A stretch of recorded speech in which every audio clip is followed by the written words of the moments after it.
अक्कलकोट तालुक्यातील मैदर्गी गावात एका समाज माध्यमावरील इंस्टाग्राम आक्षेपार्ह स्टेटसमुळे तणाव निर्माण झाला।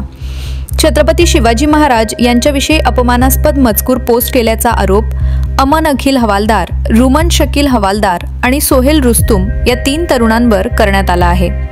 या प्रकरणाची गंभीर दखल घेत अनिल पाटील यांनी संबंधित पोलीस ठाण्यात तक्रार दाखल केली।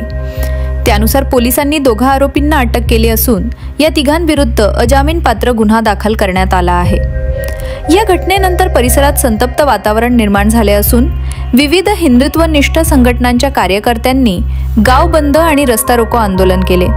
या आंदोलनात हिंदू महासभा सोलापूर शहर अध्यक्ष सुधीर बहिरवाळे, ओमसाई प्रतिष्ठानचे संस्थापक शिवराज गायकवाड, प्रशांत पवार, सकल हिंदू समन्वयक देवा जक्कापुरे यांच्यासह हजारो शिवभक्तांनी सहभाग घेतला।